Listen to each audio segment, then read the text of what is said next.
Bismillahirrahmanirrahim. Assalamualaikum warahmatullahi taala wabarakatuh. Innal hamdalillah na'manuhu wa nasta'inuhu wa nastahdihi wa nastaghfiruh wa na'udzu billahi min shururi anfusina wa min sayyiati a'malina. Man yahdihillahu fala mudilla lahu wa man yudlilhu fala hadiya lahu. Asyhadu an la ilaha illallah wahdahu la syarika lah wa asyhadu anna Muhammadan abduhu wa rasuluh. Allahumma salli wa sallim ala sayyidina Muhammad wa ala alihi wa ashabihi ajma'in. Amma ba'd, fa ya ibadallah ittaqullah usikum wa iyaya bitaqwallah faqad fadal muttaqun. Yang dikasihi ahli jawatan kuasa Masjid Al-Hana, para alim ulama, seterusnya tuan-tuan dan puan-puan muslimin muslimat yang dirahmati Allah Subhanahu wa taala. Alhamdulillah, kita bersyukur kepada Allah Subhanahu wa taala kerana masih lagi dipanjangkan usia kita. Mudah-mudahan tuan-tuan dan puan-puan muslimin muslimat yang dirahmati Allah sekalian, susah payah kita untuk hadir ke dalam masjid pada malam ini, mudah-mudahan dihitung oleh Allah Subhanahu wa taala sebagai satu amal saleh, yang mana kita akan lihat buku catatan tersebut ketika mana kita bertemu dengan Allah di Yaumul Mahsyar nanti.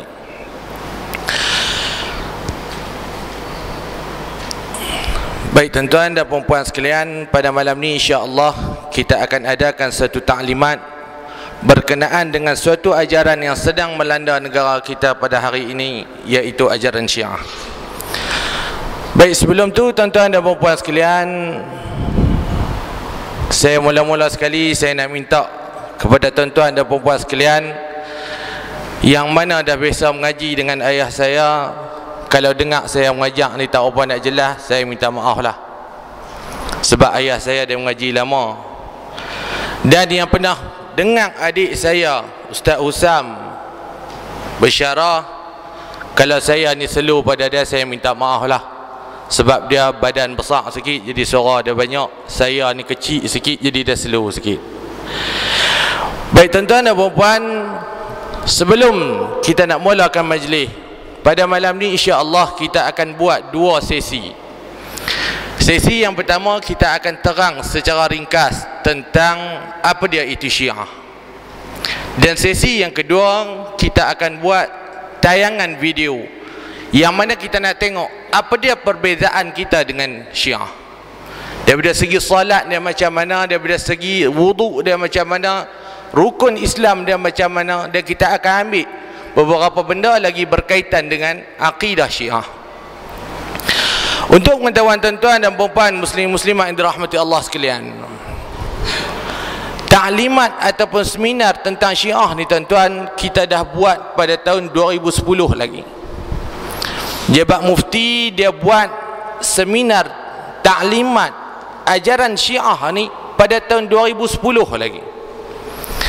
Tapi waktu tu kita cuma khususkan taklimat ni kita bagi kepada golongan-golongan tertentu saja.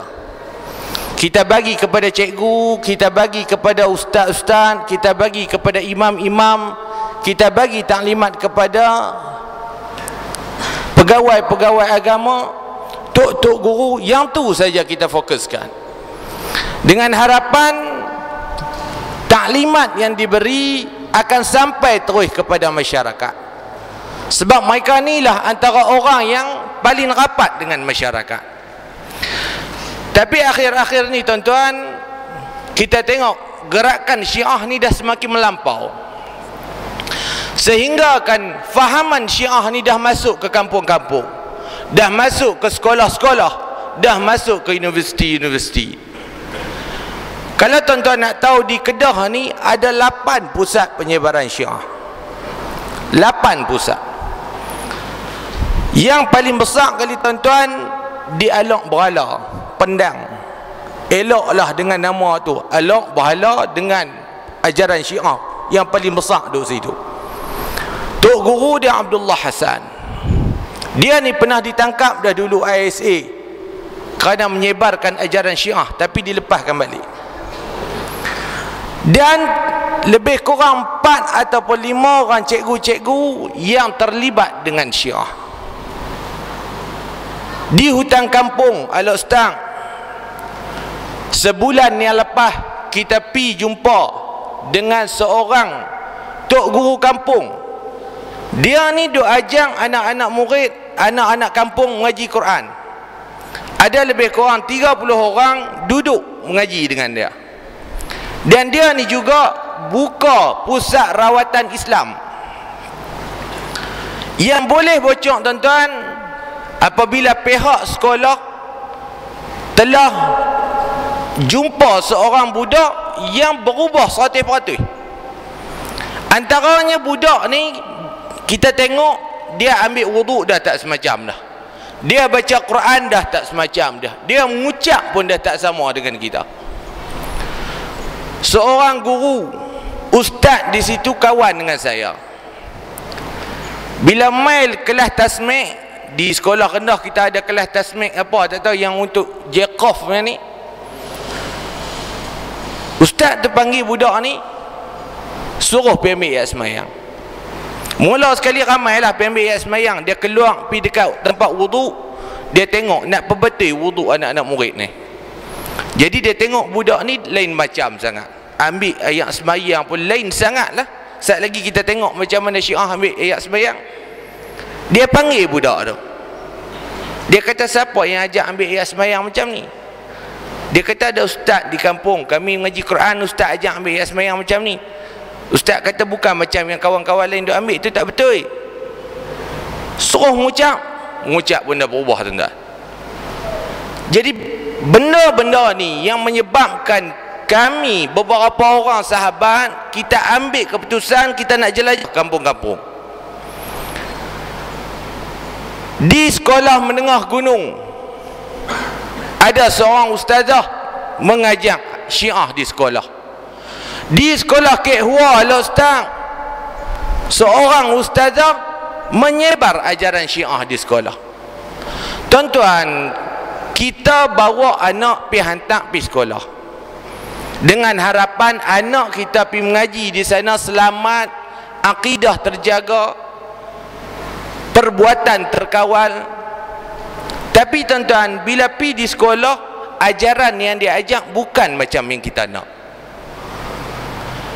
Seorang ustazah nak cerita tuan-tuan, banyak sangat orang-orang yang berpangkat terlibat dengan ajaran Syiah. Yang ni yang kita risau.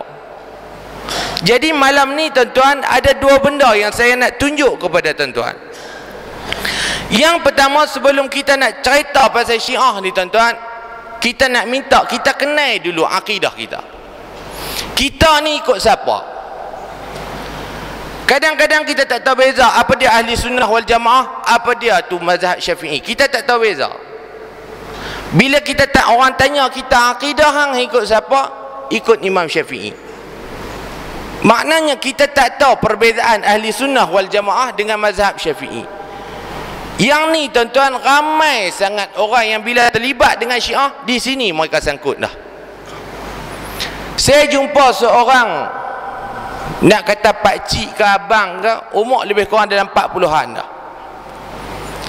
Dulu dia ni mengaji di Timur Tengah. Saya tak mahu nak sebut di mana, kadang-kadang orang marah. Orang kata nak pelekeh pula tempat mengaji. Saya tak mahu nak sebut. Mengaji di Timur Tengah. Bila balik tuan-tuan, dia masih lagi ahli sunnah wal jamaah, tapi baru-baru ni terlibat dengan Syiah. Saya pun kadang-kadang kita risau juga tuan-tuan, kerana kedengkalan kita terhadap ilmu agama membuka ruang untuk Syiah ni masuk menyesatkan kita.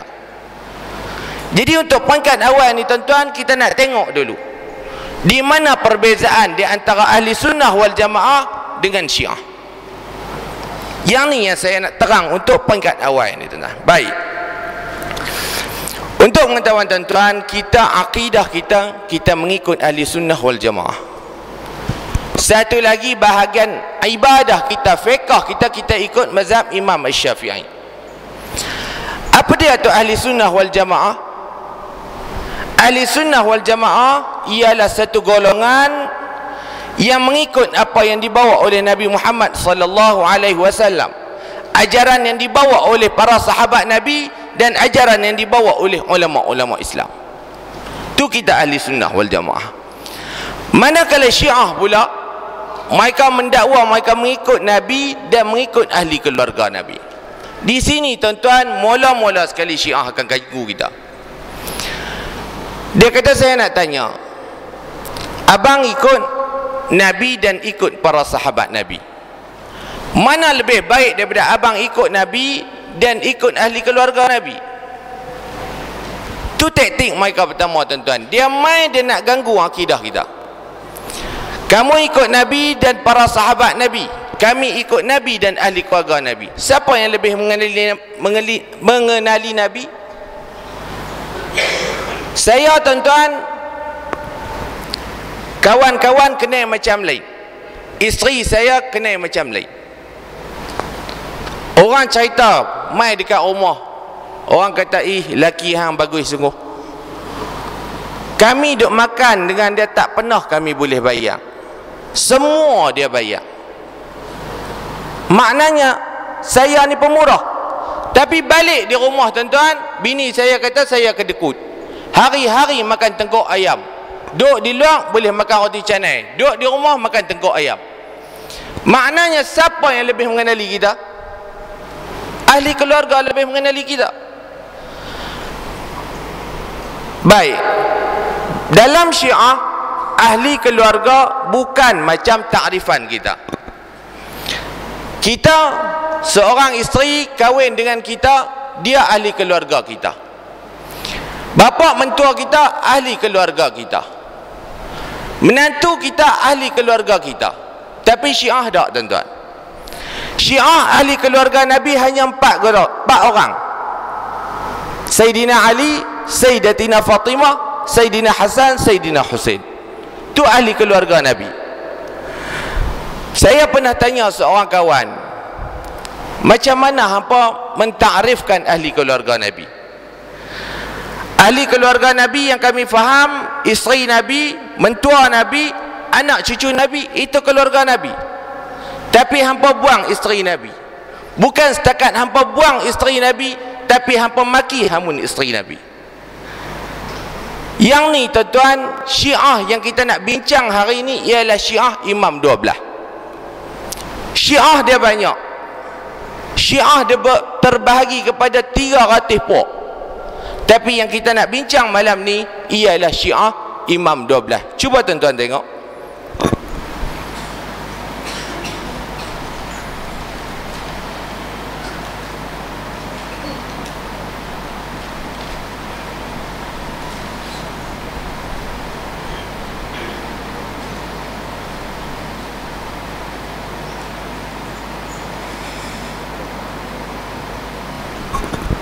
Baik tuan-tuan, ini Syiah Imam 12. Dulu kita pernah bagi Syiah Zaidiyah diamalkan di Malaysia. Tapi sekarang kita tengok Syiah Zaidiyah ini pun dah diresapi oleh Syiah imam-imam ni, Imam 12. Satu lagi tuan-tuan, Syiah Imam 12 ni sekarang berpusat di Iran. Iran sekarang merupakan pusat penyebaran Syiah untuk Imam 12 ni. Cuba tuan-tuan tengok, nombor 1 sampai nombor 3 kita semua kenal. Sayyidina Ali, khalifah kita yang keempat. Sayyidina Hasan, khalifah kita yang kelima. Sayyidina Husain, menantu cucu Nabi. Cuba tuan-tuan tengok daripada nombor 4 ke nombor 11. Mereka ni memang keluarga Nabi. Tapi tuan-tuan nak tahu, daripada nombor 4 ke nombor 11, mereka ni semua ada darah Iran, darah Parsi. Sebab apa? Sayyidina Husain dia pernah menikah dengan seorang perempuan daripada Parsi, daripada Iran. Nama dia Syahbanun. Jadi lahir anak yang nombor 4 ni tuan-tuan, Ali Zainal Abidin bin Husain. Daripada nombor 4 ke nombor 11 ni semua keturunan Ali Zainal Abidin. Saya pernah tengok, kita pernah tanya, awak tak ada ke anak cucu Saidina Hasan yang boleh diangkat menjadi imam? Mereka kata tak ada. Semua ni dilantik melalui darah keturunan Saidina Husain. Bila dibaca balik tuan-tuan, kita cek balik buku-buku mereka, memang mereka ni semua berdarah keturunan Saidina Husain. Sebab apa tuan-tuan? Sebab orang-orang Iran ni dia paling benci sekali bangsa Arab. Sebab tu Syiah dengan Yahudi dia tak ada perbezaan, lebih kurang sama saja. Syiah dengan Yahudi sama saja tuan-tuan. Sebab apa? Sebab pengasas Syiah ni memang orang Yahudi. Syiah diasaskan oleh Abdullah bin Sabah, seorang Yahudi. Sebab tu persamaan di antara Syiah dengan Yahudi ni sama. Sekali lagi kita tengok tak mana persamaan. Jadi nak cerita ni tuan-tuan, saya nak ambil sikit saja. Sebab bila nak cerita hak ni, nak cerita tak dan. Jadi kita nak ambil sikit ya. Baik. Cuba tuan-tuan tengok di mana perbezaan rukun Islam kita dengan Syiah.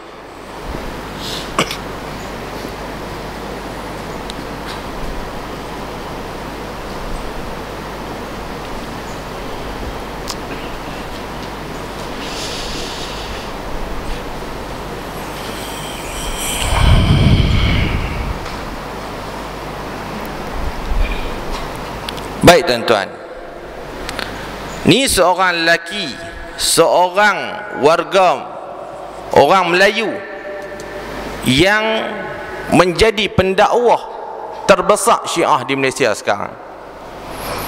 Nama dia Hasan Askari. Dia seorang pelajar daripada Iran. Bila balik daripada Iran, dia dah mula menyebar ajaran Syiah. Lama dah, tapi benda ni tak timbul sebab tak berapa nak kecoh sangat. Tapi lah ni dah mula timbul, maka benda ni terbongkar.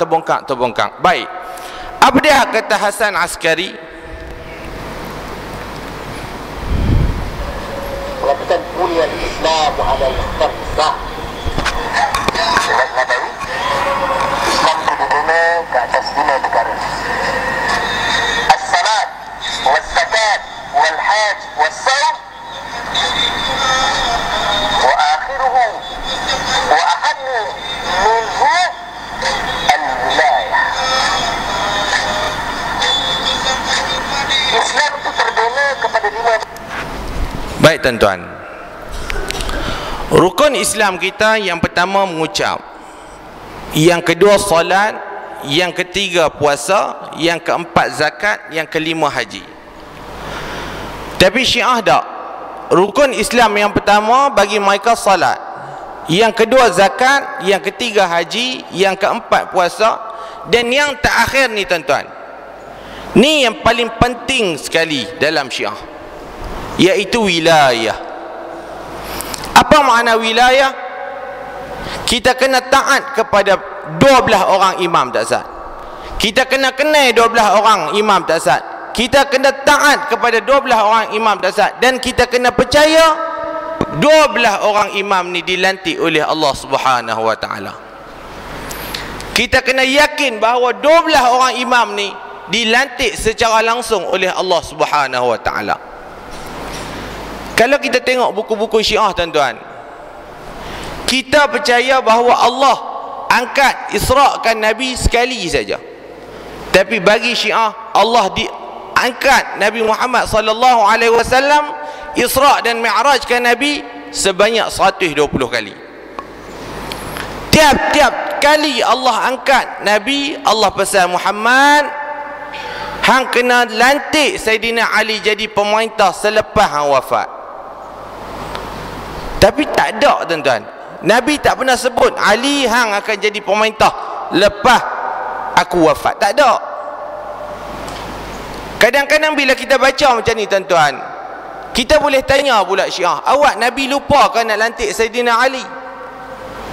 Sebelum Nabi wafat, Nabi lupa ke nak lantik Saidina Ali? Sebab Allah isra'kan Nabi 120 kali. Tiap-tiap tahun Allah angkat Nabi. Takkan Nabi lupa nak lantik Saidina Ali? Tak. Tapi inilah Syiah, dia nak juga Saidina Ali ni jadi khalifah lepas Nabi wafat. Baik, bila kita kata wilayah merupakan satu benda yang penting dalam rukun Islam Syiah, saya buat di Sungai Petani dulu, keluar orang tanya, Ustaz, tak sah Ustaz kata Syiah tak mengucap. Syiah mengucap juga Ustaz. Syiah mengucap juga. Syiah macam kita, dia mengucap juga. Sekarang kita nak tengok sama tak sama Syiah dengan kita mengucap.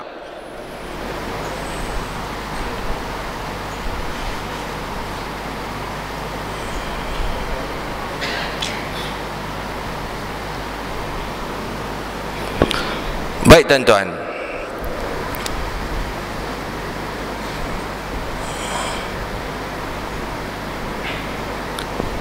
ni mengucap Syiah. Saya nak baca kepada tuan-tuan sekalian. Bismillahirrahmanirrahim. Asyhadu an la ilaha illallah wahdahu la syarikalah, wa asyhadu anna Muhammadan abduhu wa rasuluh, wa asyhadu anna Aliyan amirul mu'minin khalifatuhu wa wasiyatuhu imami. Lepas tu dia sebut ke-12 orang imam ni. Mula dulu saya tengok tuan-tuan, saya duk fikir, aku nak mengucap macam mana? Pok-pok Syiah ni nak mati nak mengucap macam mana ni? Panjang. Nak mengucap macam mana? Pakai tak mengucap dah mati. 2 kalimah syahadah pun tak sanggup dah. Kita baca semua ada 12 orang nama imam. Kita duk ingat yang ni sahaja mengucap mereka tuan-tuan, tapi tak. Mengucap bagi Syiah dia boleh berubah. Hari ni dia mengucap macam ni, tahun depan dia mengucap macam tu. Dia berubah ikut dan. Sebab apa? Sebab bagi Syiah mengucap bukan satu benda yang penting. Kita ahli sunnah wal jamaah, hang duduk di Afrika pun hang mengucap macam tu, hang duduk di Arab pun mengucap macam tu, hang duduk di Malaysia pun mengucap macam tu. Sebab bagi kita rukun Islam merupakan benda yang cukup penting. Nak jadi Islam hang kena mengucap dulu. Kalau hang tak mengucap, amalan hang yang lain Allah tak terima. Hang mayanglah tungin terbalik, tapi hang tak mengucap, Allah tak akan terima amalan hang. Jadi kita dah tengok Syiah mengucap macam ni. Tapi bila kita tengok lagi tuan-tuan, mengucap mereka berubah. Cuba tuan-tuan tengok.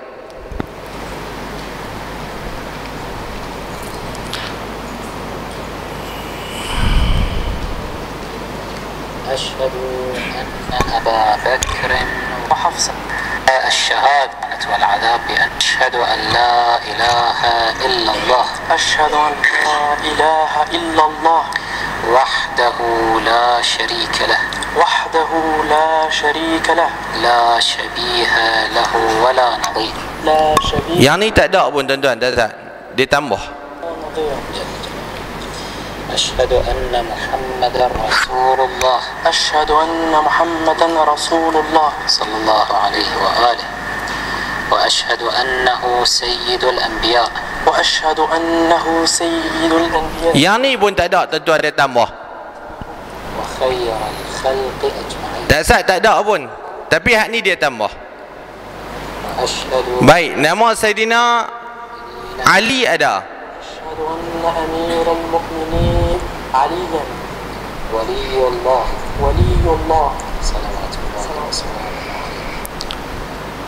Baik tuan-tuan, أشهد أن Sayyidatina Fatimah tak sah, tak sebut pun. Dalam watah tak sah, tak sebut pun. أبناءها المعصومين وأبناءها المعصومين حجج الله حجج الله صلوات الله أشهد Cuba tuan-tuan tengok.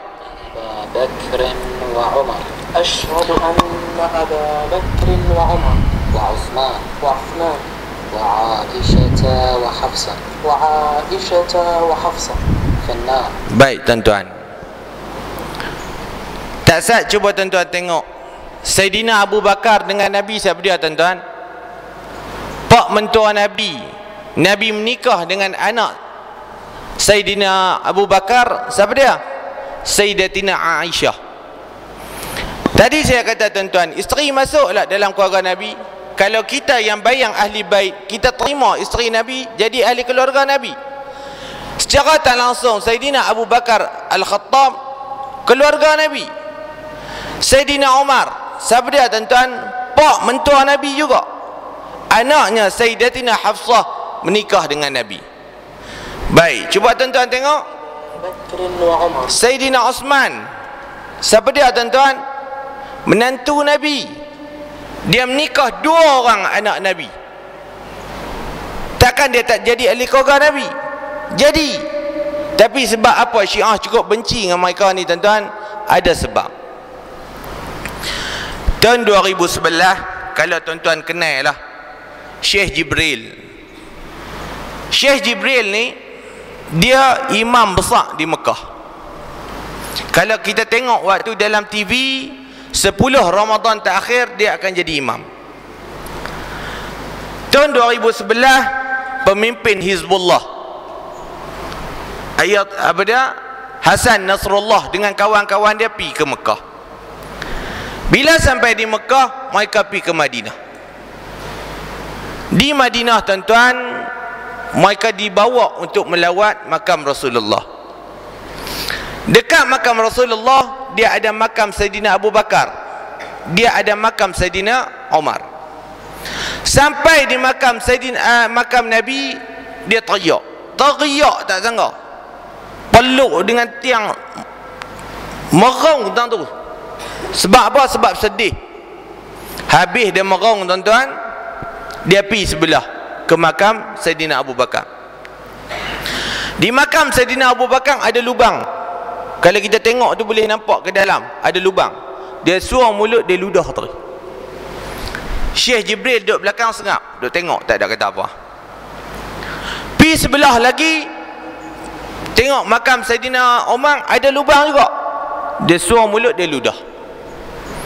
Habis majlis tu tuan-tuan, dibawa untuk sembahyang Jumaat, hari Jumaat. Syekh Jibril naik jadi imam. Bila dia naik jadi imam, dia bubuh pok-pok ni cukup-cukup, berapi telinga, makik nak keluar daripada masjid. Orang tahan tak pergi keluar. Dia bagi lagi sampailah habis Jumaat tuan-tuan. Syekh Jibril dipecat 7 tahun. Dipecat 7 tahun daripada kerajaan Arab Saudi, tak boleh jadi imam. Sebab apa? Sebab tak mau nak ada masalah dengan Iran. Iran negara OIC, dia tak mau. Kerajaan Arab Saudi tak mau nak masalah dengan Iran. Yang kita pelik, sebab apa? Sahabat, 5 orang sahabat ni cukup Syiah benci. Yang pertama tuan-tuan, Sayyidina Abu Bakar. Tadi saya dah kata dah, ajaran Syiah diwujudkan oleh seorang Yahudi yang bernama Abdullah bin Sabah. Siapa dia Abdullah bin Sabah? Seorang lelaki daripada Yaman. Waktu tu Islam memang orang tak boleh kacau. Zaman sahabat Islam cukup kuat. Rom ke, Parsi ke, Yahudi ke nak mai berperang dengan Islam tak berani. Islam waktu tu dijaga elok-elok oleh para sahabat. Jadi orang Yahudi, musuh-musuh Islam tak tahu nak buat macam mana. Jadi Abdullah bin Sabah masuk ke dalam Islam. Dia masuk dalam Islam dengan hajat, dia nak pecah habis benteng-benteng umat Islam, dia nak pecah habis. Jadi tuan-tuan, kejayaan Abdullah bin Sabah yang pertama, syahidnya Sayyidina Osman. Lepas tu ajaran Syiah, ajaran Abdullah bin Sabah berkembang sampailah kepada kita hari ini. Sebab tu mereka cukup benci dengan 3 orang sahabat utama Nabi. Yang pertama Sayyidina Abu Bakar. Sebab apa Yahudi cukup benci dengan Sayyidina Abu Bakar, Syiah pun turut benci Sayyidina Abu Bakar. Sebab Sayyidina Abu Bakar banyak membantu Nabi memperjuangkan Islam. Nabi pergi hijrah, Sayyidina Abu Bakar ada. Nabi banyak benda yang Nabi buat, Saidina Abu Bakar ni teman Nabi. Yang kedua, Saidina Umar. Sebab apa Syiah paling benci Saidina Umar? Sebab Saidina Umar lah orang yang banyak buka Islam. Di zaman dia Islam tersebar dengan cukup luas. Dan satu benda lagi yang penting, negara-negara yang ditawan oleh Parsi, Saidina Umar ambil balik. Dia ambil balik negara yang ditawan oleh Parsi, dia Islamkan negara tu. Sebab tu Syiah paling benci Saidina Umar. Saidina Osman, sebab Saidina Osman banyak memperjuangkan harta untuk jalan Allah. Sebab tu mereka benci. Sedangkan sahabat-sahabat ni semua ahli keluarga Nabi. Baik tuan-tuan, tu yang pertama. Perbezaan kita dengan Syiah yang pertama, rukun Islam kita dengan Syiah tak sama. Yang kedua tuan-tuan, salat kita dengan Syiah pun tak sama. Saya nak tunjuk kepada tuan-tuan. Cuba tuan-tuan perhati elok laki yang jadi imam ni tuan-tuan.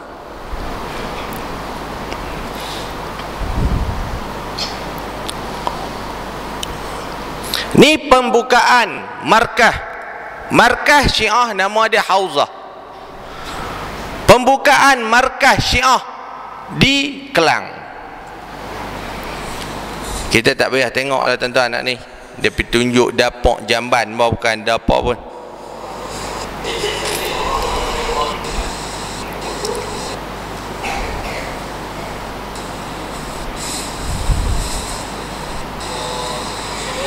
Ni qomat. Ke-12 nama imam disebut dalam qomat ni.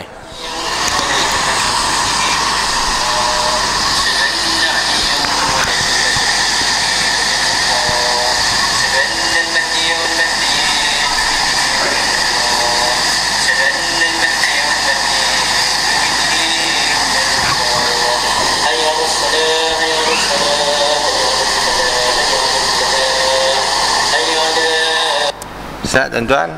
Kita buka suara sikit.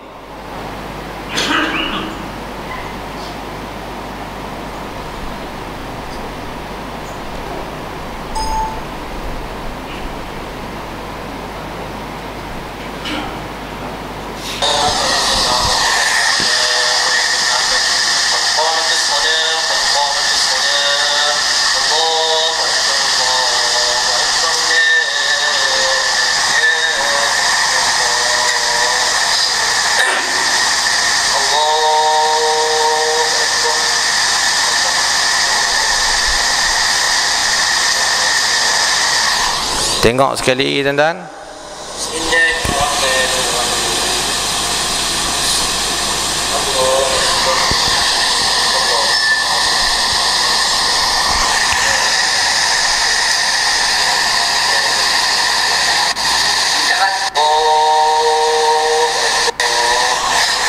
Cuba tuan-tuan tengok sekali lagi.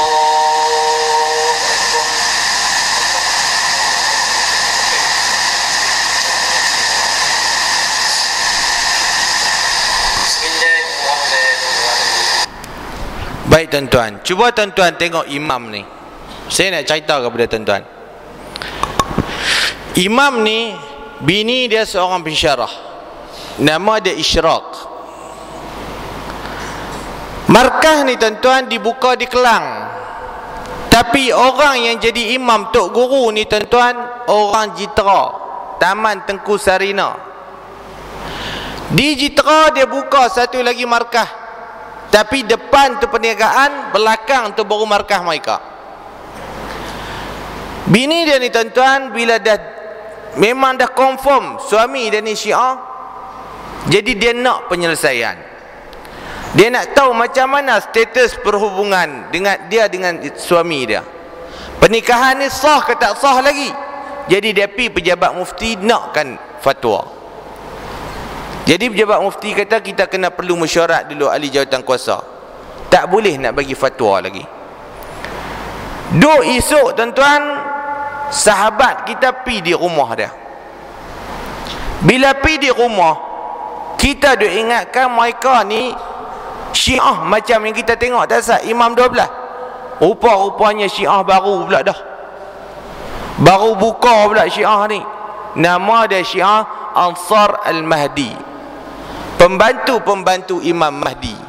Tak habis lagi nak selesai Syiah ni, muncul pula dah satu lagi Syiah.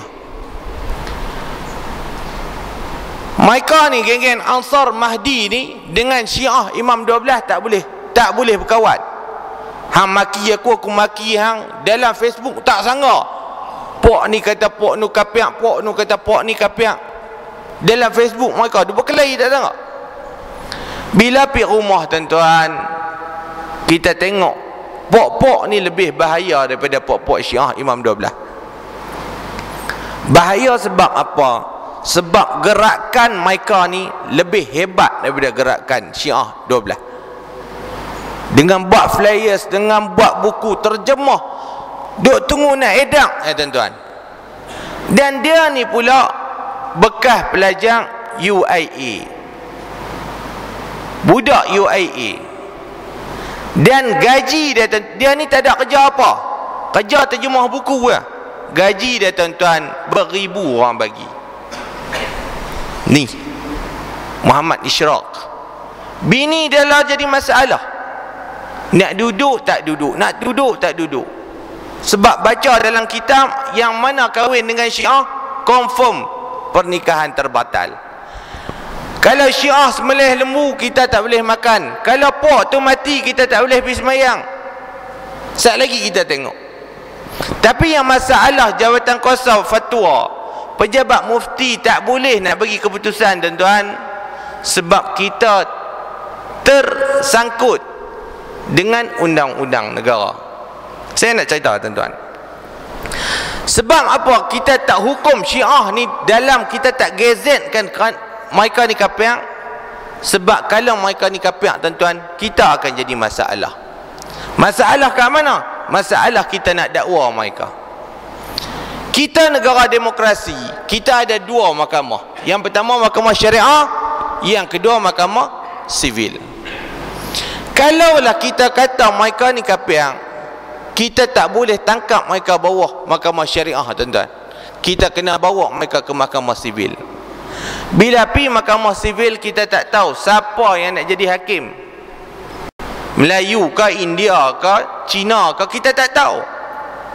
Tapi kalau kita letak perkataan sesat saja bagi mereka, setiap benda yang mereka buat kita boleh tangkap, buat pi ke mahkamah syariah.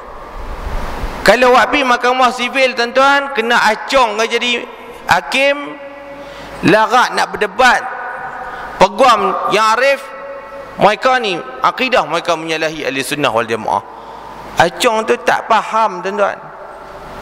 Sanjid enggak yang arif, mereka ni akidah mereka dah bercanggah dengan akidah ahli sunnah wal jamaah. Sanjid tu ahli sunnah wal jamaah pun dia tak tahu. Sebab tu kita bawa mereka pergi letak di mahkamah syariah. Bila letak mahkamah syariah, confirm orang yang jadi hakim tu memang mengaji agama. Sebab tu kita letak dalam fatwa mereka ni sesat. Bila sebab tu, bila pi jabat mufti tak boleh bagi jawapan tuan-tuan. Kalau kita kata terbatal pernikahan ni, maknanya mereka ni dah bukan lagi Islam. Jadi benda tu kita nak jaga cukup susah. Kita nak kena pedor balik tengok fatwa macam mana. Kalau kita kasar sangat, kita hukum pernikahan mereka terbatal kerana mereka ni bukan lagi Islam, maknanya mereka dah terkeluar pada Islam. Terkeluar pada Islam, nak dakwa tak boleh dakwa mahkamah syariah. Sebab tu perbincangan cukup rapi untuk bab ni tuan-tuan. Baik, ni bab solat. Kita tengok satu lagi solat tuan-tuan.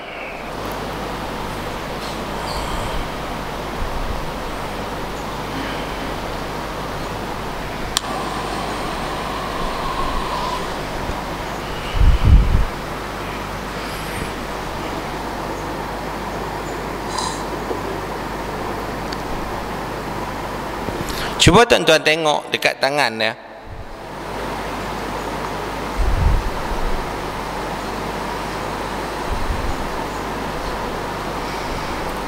Cuba tuan-tuan tengok tangan. Sekali ke tuan-tuan, cuba tuan-tuan tengok tangan.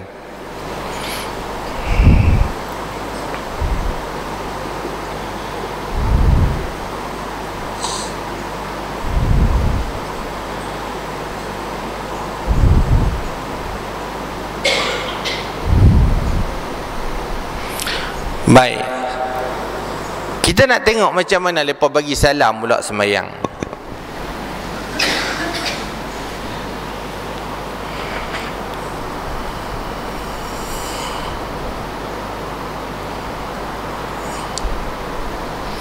Gambar curi tuan-tuan, tuan-tuan pun kena sengit lah sikit kepala. Kut tak kira rakam orang nampak. Panjang tuan-tuan, 4 minit kita tengok kad nak bagi salam ya.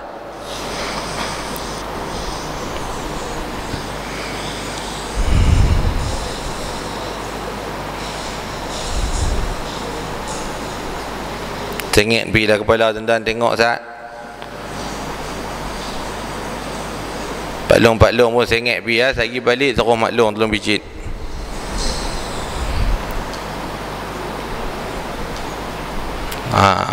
Baik. Cuba tuan-tuan perhati macam mana nak bagi salam.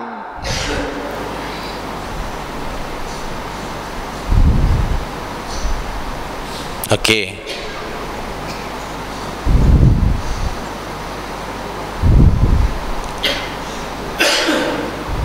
Selesai tuan-tuan. Dia kepok bagi salam terus. Apa benda yang kita nak kena faham dalam bab solat Syiah tuan-tuan? Baik. Syiah bila mana sembahyang dia takbir Allahu Akbar, dia tak boleh qiyam macam kita. Dia kena turun terus ke bawah. Maknanya bila takbir Allahu Akbar terus turun ke bawah. Sebab apa mereka tak letak macam ni? Kalau letak macam ni batal sembahyang bagi Syiah. Batal terus. Baik. Boleh tak boleh dia nak angkat qiyam tangan macam kita? Boleh.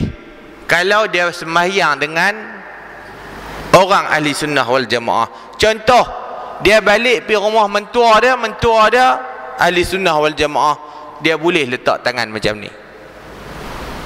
Kalau sembahyang sama-sama Syiah, batal sembahyang.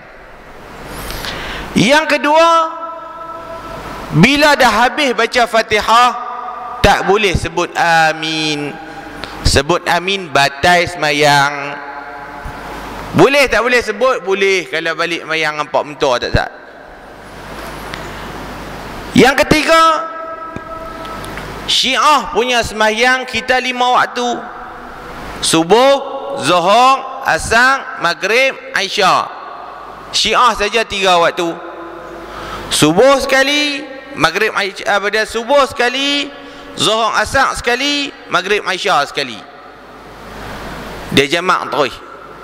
Kita nak jamak tunggu 2 marhalah dulu. Pok ni tak kira marhalah-marhalah. Dia jamak terus. Pi kedai beli sardin boleh balik boleh jamak siap dah. Sebab tu Syiah bila dia puasa, dia buka puasa waktu Isya.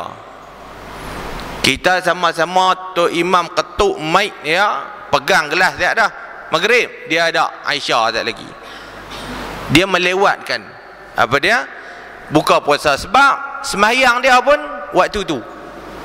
Kita sembahyang Maghrib, Isya lepas dia jamak siap-siap Maghrib dengan Isya. Sebab tu saya tak mau nak tengok sebab panjang sembahyang dah. Dia nak jamak. Jenuh tunggu, tak nak habis sembahyang. Tu bab solat. Perbezaan kita dengan Syiah yang pertama, rukun Islam kita dengan mereka tak sama. Yang kedua, solat kita dengan Syiah pun tak sama. Kita nak tengok yang ketiga tuan-tuan. Bagaimana Syiah ambil wudu pula?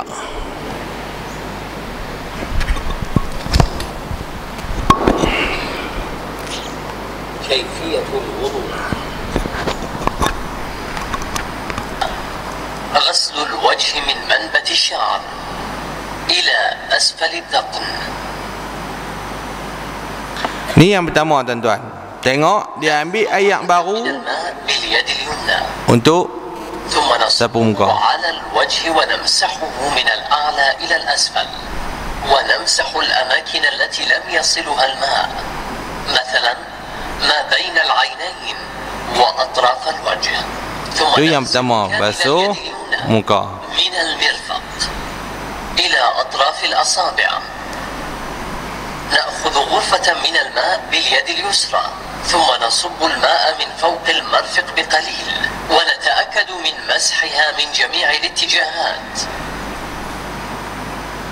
ونمسح ما بين الأصابع ثم نغسل كامل اليد اليسرى. Cuba tuan-tuan tengok berapa kali dia ambil air daripada paip. إلى أطراف الأصابع. نأخذ غرفة من الماء باليد اليمنى ثم نصب الماء من فوق المرفق بقليل ونتأكد من مسحها. Baik, cuba tuan-tuan tengok cara dia nak basuh kepala. نمسح ما بين الأصابع ثم نمسح مقدم الرأس بباقي البلل بمقدار طولا وثلاث أصابع عرضا. Basuh kaki. ظاهر القدم اليمنى باليد اليمنى من الأصابع إلى مفصل القدم. Siap. ثم نمسح ظاهر القدم اليسرى باليد اليسرى من الأصابع. Calit gitu kan. Baik tuan-tuan. Cuba tuan-tuan tengok cara dia ambil air semayang. Mula sekali basuh muka. Basuh muka, ambil air baru keluar daripada paip, basuh muka. Berapa kali? Sekali ya. Lepas tu basuh tangan, ambil daripada air paip, basuh. Nak basuh kepala tuan-tuan, hanya menggunakan baki air yang basuh tangan tak sah. Kita kalau guna baki air tu kita guna dah, kita nak basuh anggota wuduk yang lain tak boleh dah, sebab tu dikira air mustakmal. Pok ni tak kira dah, dia tunyuh kepala. Lepas tu kaki pun guna baki air yang kita ambil sembahyang, guna basuh tangan tak sah, tunyuh kaki gitu. Calit ni bukan tunyuh, calit. Tu wuduk Syiah. Tak kira dah, dia tak baca dah 3 kali ke, nak apa dia basuh tangan kumuk ke, dia tak kira dah. Yang tu sahaja anggota wuduk Syiah. Baik, tu yang ketiga. Yang keempat tuan-tuan, dalam pegangan Syiah, yang ni yang paling kita takut. Dia ada satu akidah raj'ah. Apa dia akidah raj'ah? Imam Mahdi akan turun waktu sebelum kiamat. Allah akan bangkitkan umat-umat manusia. Waktu tu Imam Mahdi akan pergi cari Saidina Abu Bakar, Saidina Umar, Saidina Osman. Imam Mahdi akan seksa mereka ni dulu. Dan Allah akan bangkitkan puak-puak Syiah untuk bantu Imam Mahdi pergi cari orang yang sokong Saidina Abu Bakar, Saidina Umar, Saidina Osman. Buat apa? Seksa mereka ni dulu. Sebab tu pandangan Syiah terhadap kita cukup pelik tuan-tuan. Cuba tuan-tuan tengok, saya tak mau nak cakap, cuba tuan-tuan tengok sendiri. Ni pandangan Syiah terhadap ahli sunnah wal jamaah.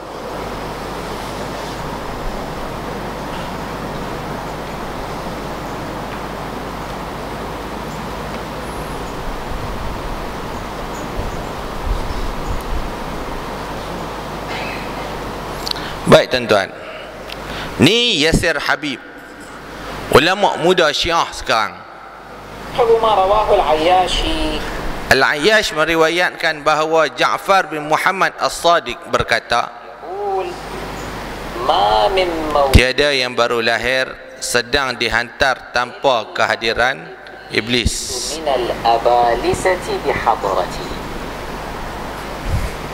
يكون واحد من الأبالسة يكون حاضر في وقت ولادة المولود لابد. فإن علم الله أنه من شيعتنا، إن علم الله أن هذا المولود من شيعتنا حجبه من ذلك الشيطان. الله يحجبه من ذلك الشيطان فلا يتمكن الشيطان من أن يطعن فيه أو يؤذيه. وإن لم يكن من شيعتنا أثبت الشيطان إصبعه السبابة في دبره فكان مأبونا. إذا لم يكن من الشيعة الشيطان يجعل إصبعه في دبر هذا المولود حتى. Baik tuan-tuan, tu pandangan Syiah terhadap kita. Saya nak baca, saya nak terang sikit sebab terjemahan dia mungkin payah kita faham. Kata Yasir Habib dalam kitab Syiah, kata tiap-tiap manusia baru lahir, budak-budak yang baru lahir, Allah akan bagi dia turun sekali dengan setan, iblis. Iblis akan teman anak yang baru lahir tu.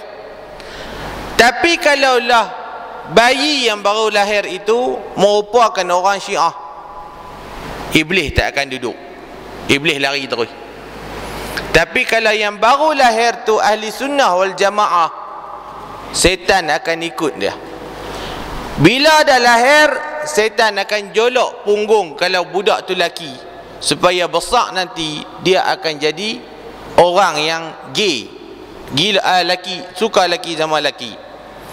Tapi kalau baru lahir tu perempuan, setan akan jolok faraj dia, supaya besar nanti dia boleh jadi pelacur ataupun penzina.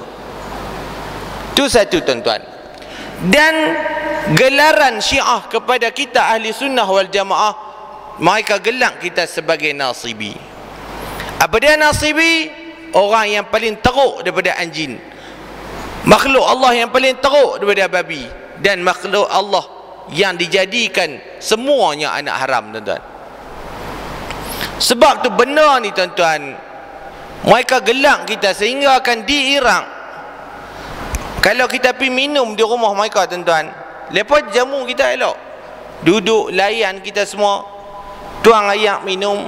Bila kita balik, tuan-tuan, gelas ni hawin terus, tak basuh dah. Sebab apa? Sebab makhluk Allah yang minum air ni lebih teruk pada babi. Kalau babi boleh gagah-gagah samak, hak ni tak payah samak dah. Kapet kita duduk di rumah mereka, tuan-tuan, bakar terus. Sebab tu di Iraq, orang ahli sunnah wal jamaah mereka jarang jemput pergi rumah. Sebab kalau pergi rumah mereka duduk dengan kita, itulah satu penghinaan yang cukup besar. Cuba tuan-tuan tengok, saya nak tunjuk kepada tuan-tuan apa benda yang berlaku di Syria sekarang. Cuba tuan-tuan tengok. Bila kita sebut benda ni, puak-puak Syiah dia tak boleh terima. Dia kata, mana ada, kami ni anggap hampa ni macam keluarga kami juga.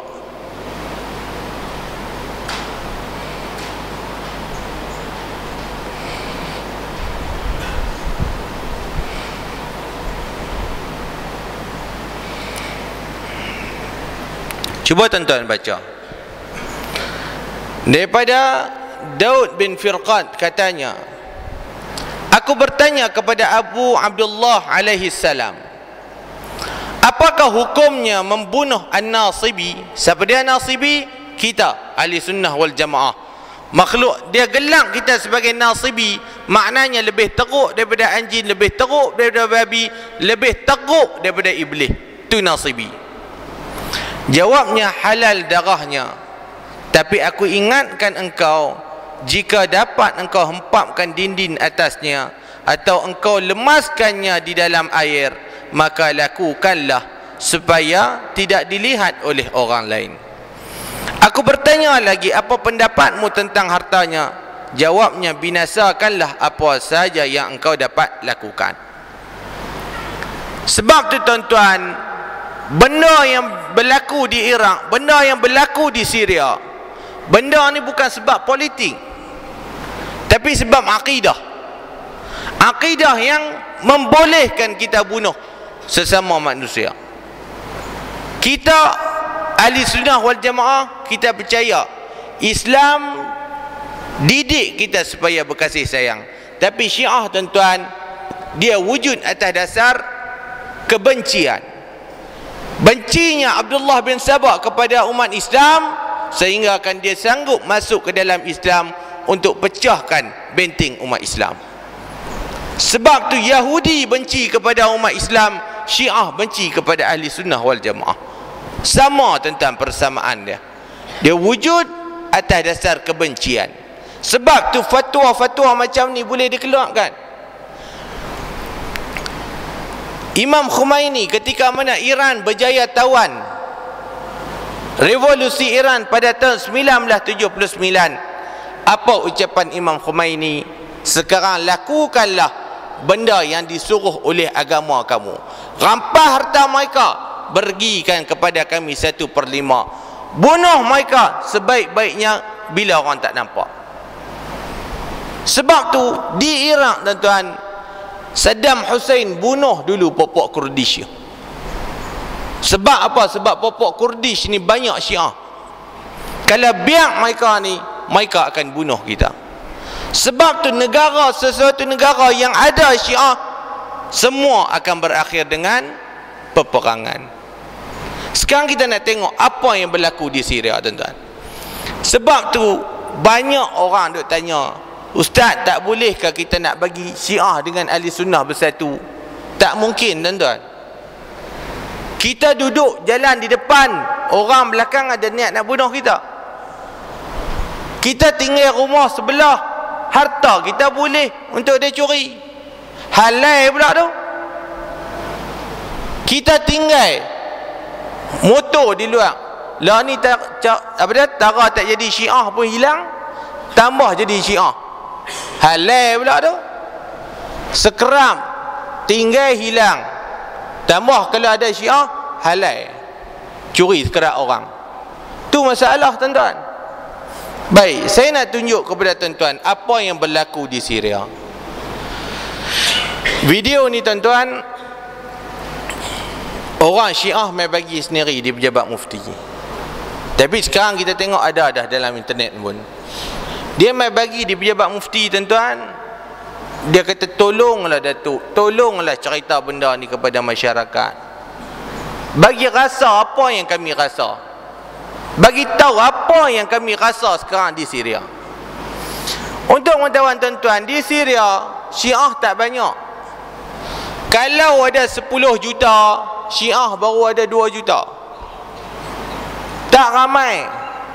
Tapi kerana mereka ada kuasa memerintah, mereka ada tentera, mereka ada kuasa memerintah, mereka ada senjata. Cuba tuan-tuan tengok berapa ramai umat Islam mati di Syria. Lepas tu pula Iran bagi bantuan pula kepada tentera Syria. Sedangkan Palestin berperang lama mana dah, Iran tak pernah bantu.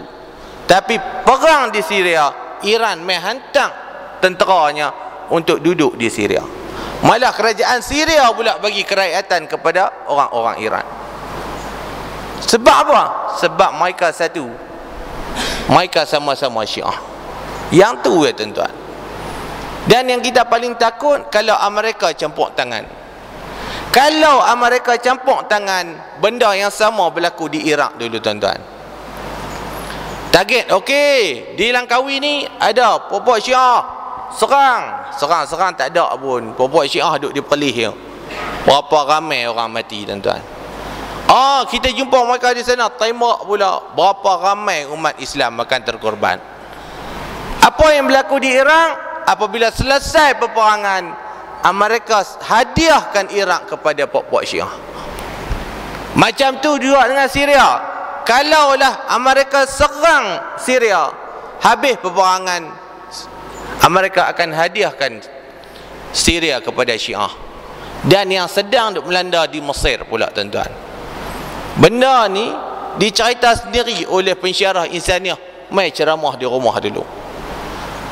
Di Mesir ada campur tangan Syiah. Sekejap lagi saya terang tuan-tuan. Kita nak tengok dulu, bagi rasa sedih dulu Ustaz. Duk menguap ya, kita tengok.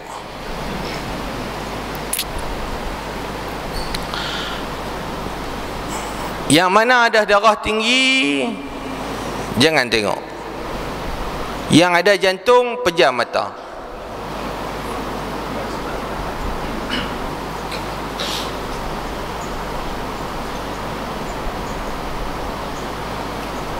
Tak mana dah ni, Syiah curi lah.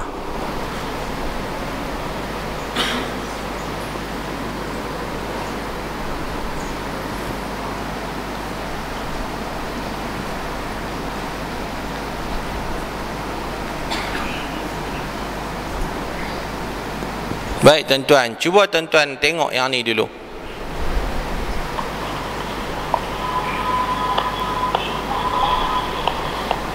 Cuba tuan-tuan tengok.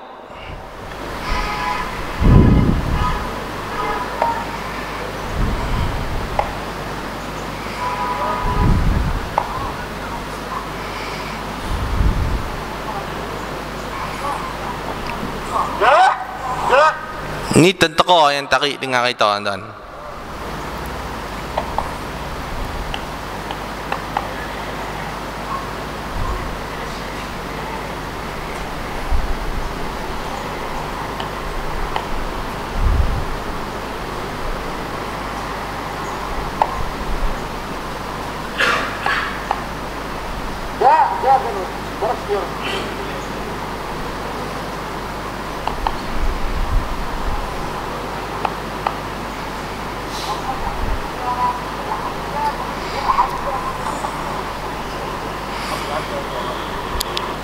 Baik tuan-tuan, tu yang pertama. Kata orang Syria yang mai jumpa di pejabat ayah itu, yang buat ni tentera sepak terajang sampailah hamba Allah ni lembek, dia buang baju, dia tarik, dia ikat kaki kat kereta, dia tarik. Saya ada ingat ke dia buang sekali dengan seluar? Tak, dia kata dia tarik sampai seluar terpecah. Seluar terpecah, bergulin sana sini, sampailah tinggal seluar dalam ni tuan-tuan. Tuan-tuan nak tengok lebih lanjut, tuan-tuan balik tengok di internet sekali lagi. Saya tak boleh nak tengok, kot tak lalu makan nasi. Pecah muka tuan-tuan, tak tinggal apa. Tu yang pertama. Yang kedua tuan-tuan, cuba tuan-tuan tengok.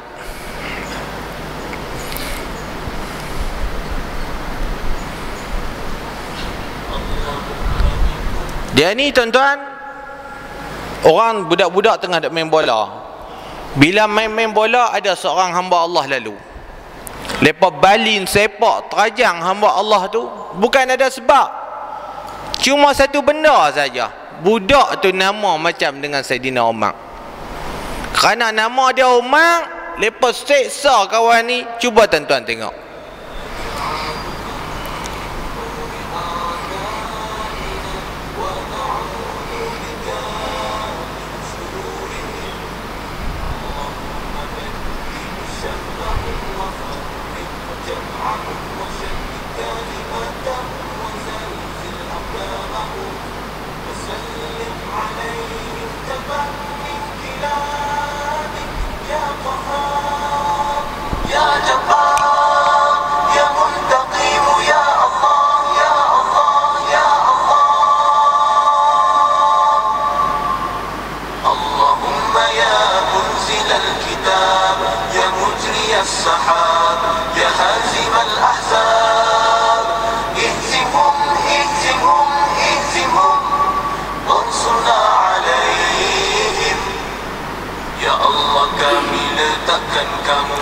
Cuba tuan-tuan tengok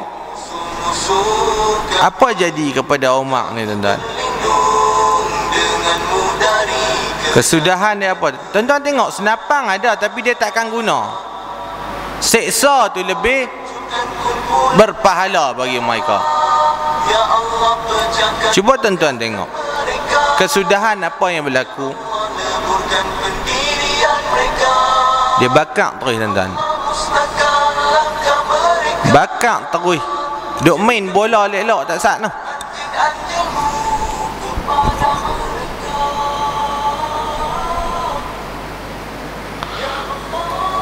Ni tuan-tuan, benda yang berlaku kita tak pernah tengok. Sebab tu tuan-tuan, bila dah kita semayang, tengah semayang, sudah semayang, kita doa tuan-tuan. Adik-beradik kita yang duduk di Syria tu memang cukup terseksa. Di Iran hari-hari bunuh tuan-tuan.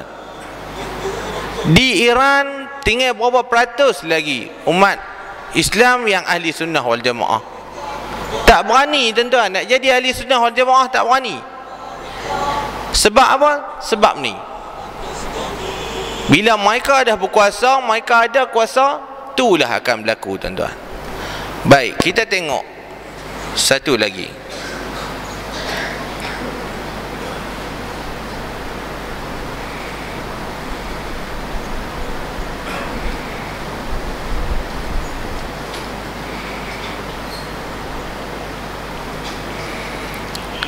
Ni tuan-tuan, mula lepas tangkap 4 orang. Tangkap 4 orang, lepas 2 orang. Lepas tinggal 2 orang lagi. Kawan ni yang mereka tinggal namanya Osman dan Abu Bakar.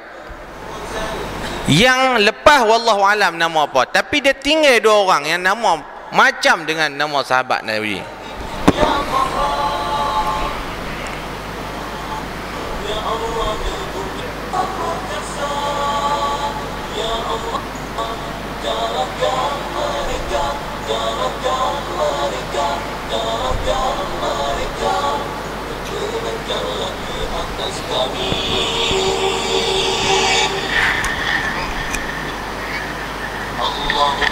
شرورهم اللهم بدد شملهم وفرق جمعهم وشتت كلماتهم وزلزل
Cuba tuan-tuan tengok.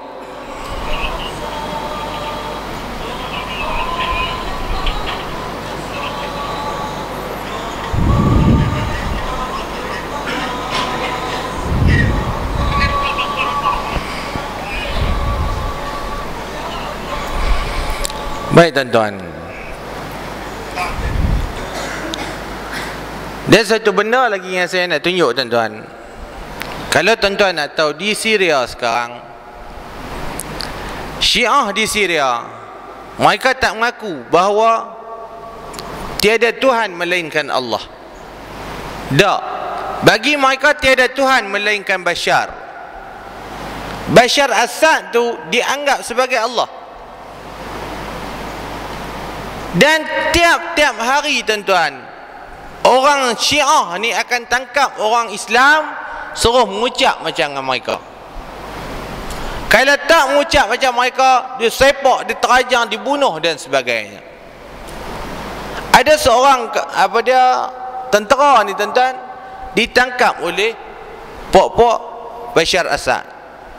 Disuruh mengucap la ilaha illallah, la ilaha illa Bashar. Dia tak mau. Lalah kali tuan-tuan, dia ditanam hidup-hidup. Cuba tuan-tuan tengok.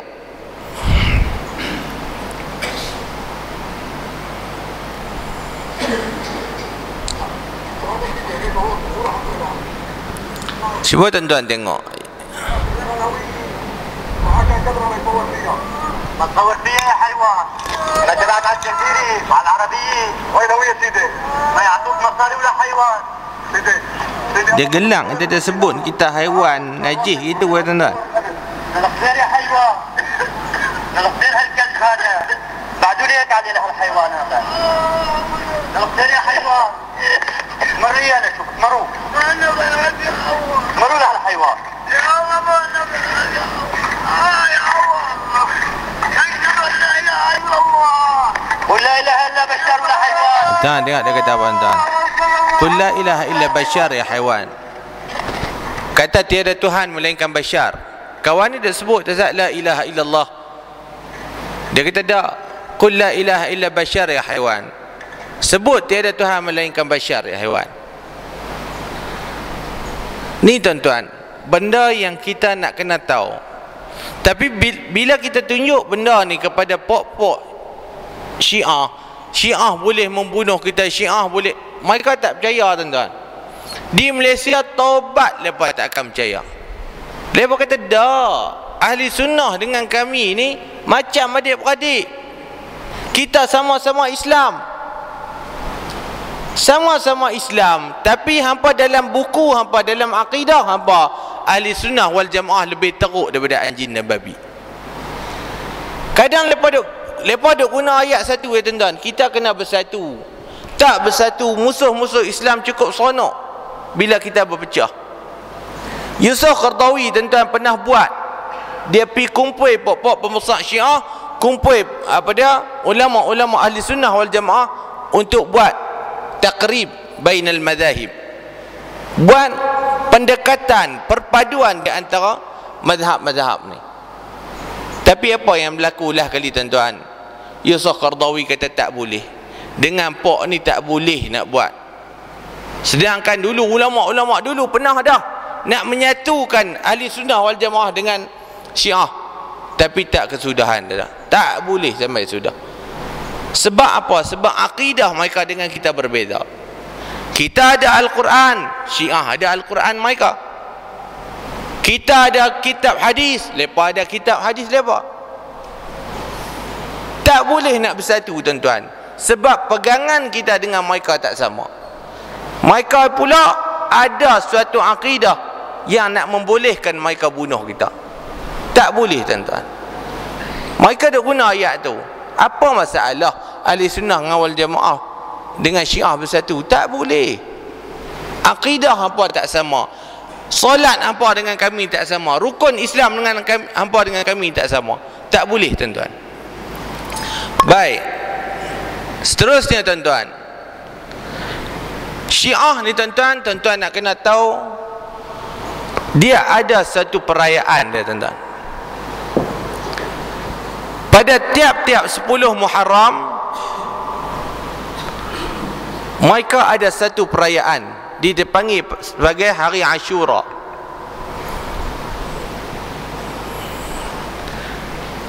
Dalam Hari Ashura ni, tuan-tuan, mereka ada suatu perayaan. Perayaan ni diambil daripada agama Nasrani. Sebab tu saya kata tak sah. Syiah terbina daripada, diasaskan oleh Yahudi, disempurnakan oleh Nasrani dan Majusi. Syiah lengkap agama yang dicipta oleh musuh-musuh Islam. Kita tiap-tiap Hari Ashura duk kacau bubuk, bubuk Ashura. Lepas ada perayaan lepas sendiri.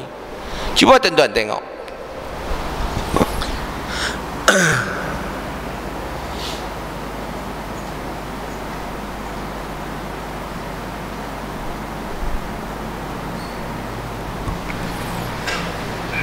Cuba tuan-tuan tengok.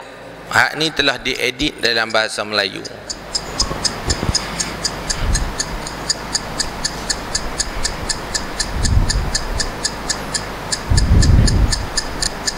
Tengok, kalau tak kerana Iran, Kabul dan Baghdad takkan dapat kepada Amerika.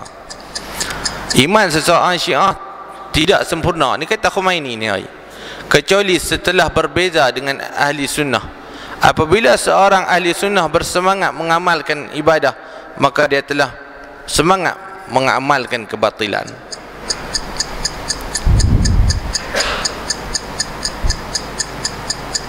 Tengok gaya tabik Iran dan Hizbullah sama ya dengan Nazi. Ni agama Nasrani. Ditibai belakang ni sebab apa? Sebab nak buang dosa bagi mereka.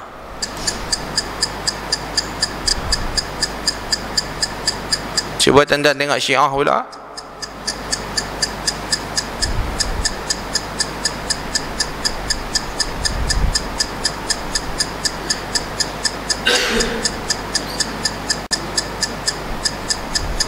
Ni agama Hindu, patung-patung agama Hindu. Syiah pula lebih kurang ya tuan-tuan. Baik, kita nak tengok dulu apa yang diamalkan pada 10 muharram bagi Syiah.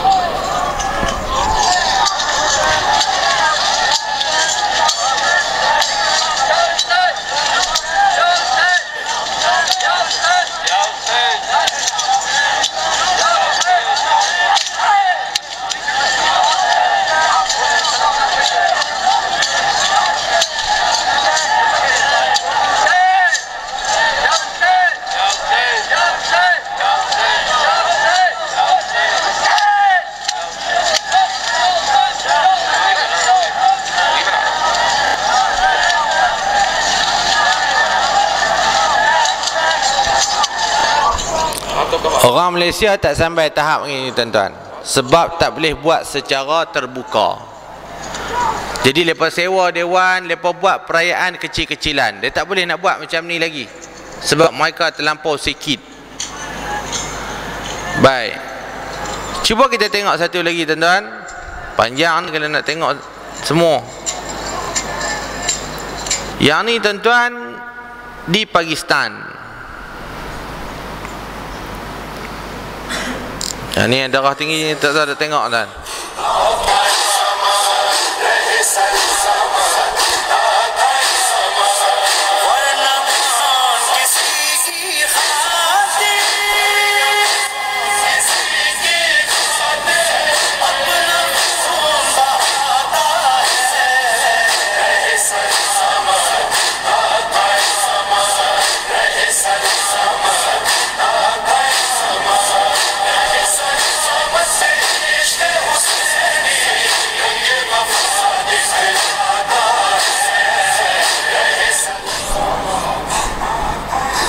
Muka pun ganas ya tuan-tuan.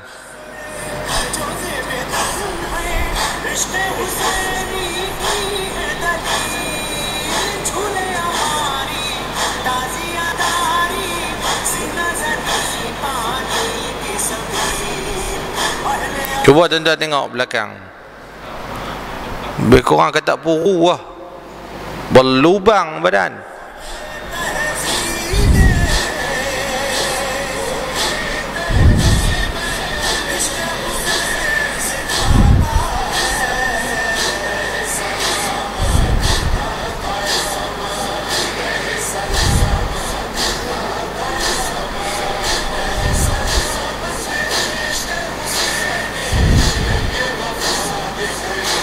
Tuan-tuan, Islam tak ajak pun kita buat macam ni tuan-tuan. Tubuh badan kita ada hak, Nabi kata. Kalau kita buat badan kita bagi jadi rosak, itu merupakan satu dosa besar tuan-tuan. Haram kalau kita nak berjahanamkan diri. Ni bukan setakat rosak, pecah, menyusah orang pula nak kena jahit. Cuba tuan-tuan tengok. Lebih kurang sembelih lembu.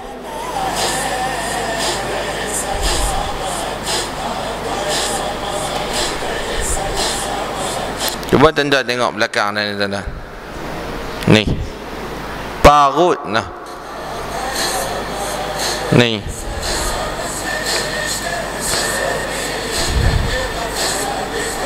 tu badan belakang kan. Baik tuan-tuan, itu perayaan hari Ashura. Dan dalam agama Syiah satu lagi tuan-tuan, suatu benda yang cukup penting kalau jadi Syiah, benda ni kena ada, iaitu taqiyah. Apa dia taqiyah? Dia kena bohong. Dia duduk depan kita, dia tak boleh habaq kata dia Syiah. Dia habaq lah, dia pusing bila ayat macam mana pun. Nak semayang, sedangkan batai semayang kalau kita tengok takbir tak sah, qiyam macam ni, tapi boleh berbohong, taqiyah. Asalnya takbir terus tangan turun ke bawah, tapi bila semayang dengan kita dia boleh bohong, kata dia bukan Syiah, letak tangan. Jumpa orang jangan habaq kata Syiah, kena bertaqiyah. Dan taqiyah ni dalam Syiah 9/10 agama Syiah terletak kepada taqiyah. Dia kena kecoh orang. Tak pernah ada dalam agama, tuan-tuan, agama mana pun tak pernah ajak cakap bohong. Syiah ajak cakap bohong. Hindu tak ajak penganut dia cakap bohong, Syiah ajak. Yahudi tak bagi cakap bohong, tapi Syiah bagi. Ni pesanan ulama Syiah kepada orang-orang Syiah di Malaysia. Kita baca sikit, tuan.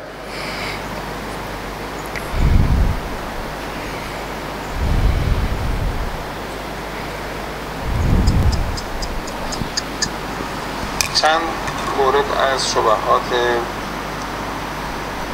کسانی بود که غیر مسئولانه در Cuba tuan-tuan baca. در مالزی اظهار نظر کرده بودند و با شما در میان گذاشتند. اما من صحبت دیگری هم با برادران و خواهران شیعه دارم، پیروان مکتب اهل بیت. من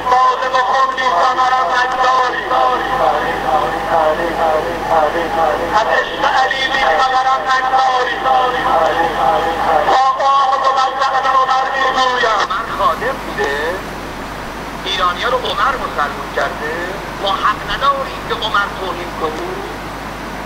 یعنی Ha ni dia tak bertaqiyah. Sat lagi tuan-tuan tengok. تا زندم میگم هم سنی حرومزاده، Cuba tuan-tuan tengok. سنی لعنت، سنی حرومزاده، عمر لعنت الله علیه، این عمودش لعنت الله علیه. پیروان مکتب اهل بیت. عزیزان، امامان معصوم ما توصیه فراوان کردند که تلاش کنید به اینها نزدیک بشید، نگرانی هاشون رو رفع کنید، در نمازهاشون Ambil bahagian dalam solat mereka. امامان معصوم ما جملات بسیار مهمی در Taqiyah dia tuan-tuan kena berpura-pura. باید امام صادق که التقیت دینی و دین آبایی، تقیه دین من و روش آبا و گذشتگان من است و لا دین لمن لا تقیت له. Ha. کسی که تقیه Kalau نکند tak bohong tak jadi Syiah lah. مراد از تقیه صرفا تقیه خوفی و ناشی از ترس نیست، بلکه تقیه شامل تقیه تحبیبی هم میشه. Cuba tuan-tuan tengok. Tu benda yang wajib ada dalam ajaran Syiah, bertaqiyah. Dia kena bohong. Sebab tu tuan-tuan, lama mana ada Syiah duduk dalam negara kita, kita tak tahu. Ramai mana pengikut mereka kita tak tahu. Sebab ada satu ajaran yang dipegang oleh Syiah, iaitu taqiyah. Baik. Sekarang ni tuan-tuan, untuk menarik orang terhadap Syiah, nak bagi ramai orang terhadap Syiah, mereka wujudkan suatu lagi ajaran, iaitu nikah mut'ah. Nikah mut'ah apa dia tuan-tuan? Nikah kontrak. Aku bernikah dengan hang San selama 2 jam, maharnya sekian-sekian. Nikah yang tak perlu ada wali, yang tak perlu ada saksi. Ini tuan-tuan umpan orang terhadap Syiah. Paling panjang berapa lama nak menikah dengan dia, menikahlah.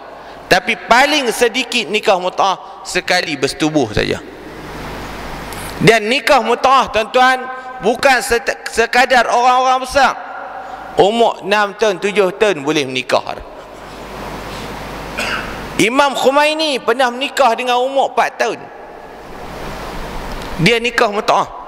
Tapi kata Imam Khomeini, tak boleh nak jimak dia lagi. Dia tak cukup lagi. Sekadar peluk dan meletakkan zakat di celapa, itu sahaja. Tapi kalau 10 tahun, hang boleh dah jimak mereka, kerana mereka dah boleh tahan dah. Ni nikah mut'ah tuan-tuan. Kalau nikah dengan orang bujang kita boleh tahan kira. Ni bini orang pun boleh nikah, tuan-tuan. Laki dia pergi kursus 3 hari. Dia tinggal bini dia di rumah kawan dia. Tolong tengok sat bini aku. Bukan sekadar tengok, tuan-tuan. Bini kita boleh nak menikah mutaah dengan dia, walaupun jadi bini orang. Ni benda yang ada dalam nikah mutaah. Lepas buat macam-macam, tuan-tuan. Sekali menikah mutaah, amalan sama taraf dengan Sayyidina Husain. 2 kali mutaah, sama taraf amalan dengan Sayyidina Hasan. 3 kali mutaah, sama taraf dengan Sayyidina Ali. Kalau 4 kali mutaah, kata Nabi, hang boleh masuk syurga dengan aku. Sonok, tuan-tuan. Tak gaduh semayang, nikah 4 kali ya, boleh masuk syurga dengan Nabi. Dia buat macam-macam ajaran. Kita tengok sedikit, tuan-tuan, pembohongan yang dilakukan oleh orang-orang Syiah terhadap agama.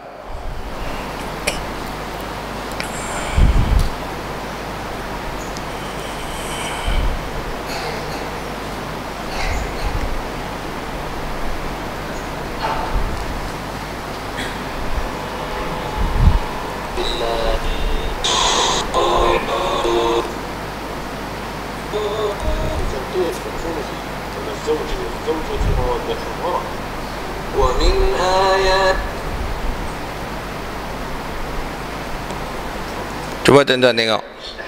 الاتيان بالمتعه ولو في العمر مره واحده لان هذه سنه من سنن النبي. الامام الباقر سلام الله عليه قال الروايه وباسناده هذا السند وباسناده عن صالح بن عقبه عن ابي جعفر يعني الامام الباقر سلام الله عليه قال قلت للمتعه Siapa yang melakukan mutaah akan diberi pahala. قال إن كان هذا نص الإمام الباقر سلام الله قال إن كان يريد بذلك وجه الله تعالى وخلافا على من أنكرها. شوف إن كان يريد بذلك لا يتكلم وياها إلى حسن، فإذا دنا منها غفر الله له بذلك ذنبا. هذا الراوي استغرب كان قلت تعدد. Cuba tuan-tuan tengok. Tidaklah orang yang melakukan mutaah bercakap dengan perawi itu bertanya dalam keadaan terkejut sebanyak bilangan bulu. Kalau mandi, tuan-tuan, orang yang menikah mutaah, Allah bagi pahala kepada dia berapa kali, tuan-tuan? Sebanyak bulu yang ada di tubuh badan. Sekali baru, tuan-tuan. Dan bila kita pergi rumah orang, tuan-tuan, kita pergi rumah kawan kita, kita tengok bini dia segak, kita pi minta, mai aku nak menikah mutaah dengan bini hang tak? Tuan rumah untuk layan tetamu kena bagi bini duk dengan kawan tu. Inilah penzinaan atas nama Islam. Nikah mutaah ni, tuan-tuan, Nabi haramkan ketika mana perang Khaybar lagi. Dulu Nabi bagi nikah mutaah sebab waktu tu Islam masih lagi baru. Nabi, Allah tak buat turun Al-Quran, Muhammad nah Quran hampir ajak umat hang dah. Allah turun secara beransur-ansur. Sebab apa? Sebab nak bagi sahabat boleh mengapai dan sahabat boleh amalkan. Nabi pernah bagi nikah mutaah, lepas tu Nabi haramkan terus. Jadi mereka gunakan dalil tu untuk nak menjerat umat Islam, nak tarik orang-orang muda. Lah ni di universiti, tuan-tuan, hak ni di universiti, hak ni lah tarikan mereka. Boleh menikah dalam 1 sem, boleh menikah dalam 2 minggu. Ni tarikan mereka terhadap budak-budak muda. Dan yang terakhir, tuan-tuan, kita nak tengok dah jadi Syiah, jadi dah nak mati orang nak simpan macam mana. Dah kita tengok sejarah dia, nak mati nak simpan macam mana. Baik.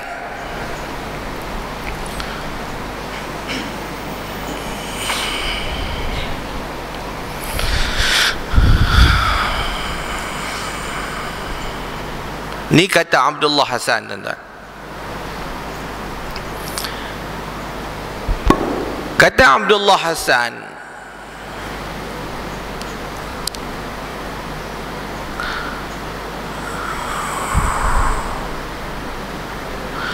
Baik, talqin dibuat 2 kali. Ketika jenazah dalam liang lahat, letak jenazah, talqin sekali. Dan selepas kubur disempurnakan, ditimbus, mereka buat talqin sekali. Dan dalam talqin tu tuan-tuan, diselitkan nama 12 orang imam. Tu cara Syiah. Dia talqin. Ni dalam bab talqin, sekejap lagi kita tengok dalam bab urusan. Maknanya Syiah mereka talqin 2 kali. Waktu jenazah dalam liang, lepas jenazah dikebumikan. Baik, cuba tuan-tuan tengok.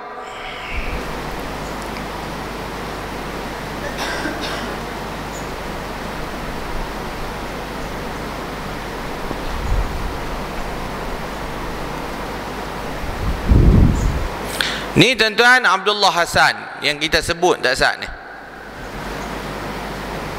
Ni Abdullah Hasan. Lah Hasan dia kata apa? Cuba tuan-tuan tengok kain kafan orang-orang Syiah.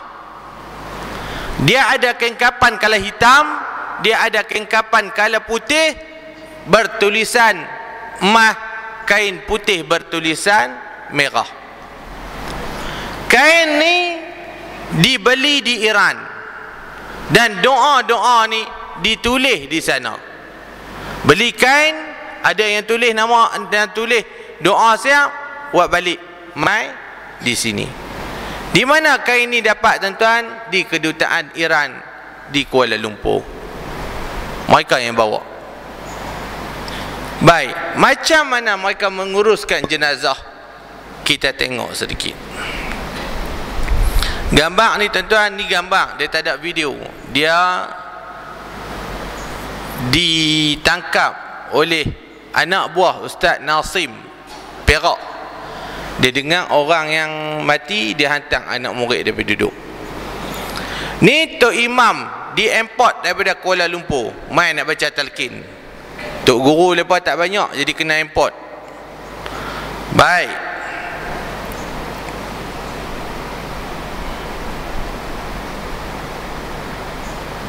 ni bini si mati. Cuba tuan-tuan tengok, kokok kena adik-beradik.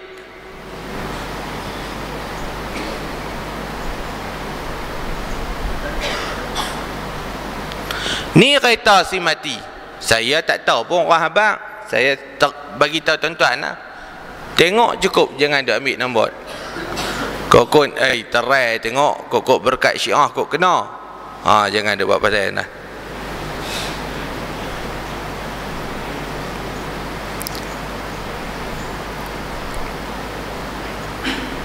Ni anak si mati. Baik, satu benda ni tuan-tuan, kira orang-orang Syiah ni kira berani. Dia berani. Sebab apa? Di Jitera ujung tahun lepas kalau tak silap saya, pok-pok Syiah ni dia bertengkar dengan ahli jawatan kuasa masjid. Dia bertengkar dengan Tok Imam.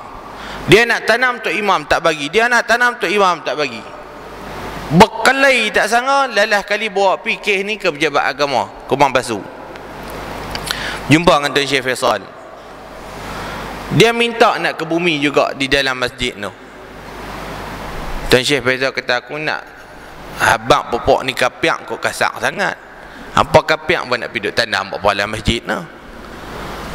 Tuan Syekh Faisal kata, apa pergi dah. Dah orang tak bagi pergi kambuh waktu malam.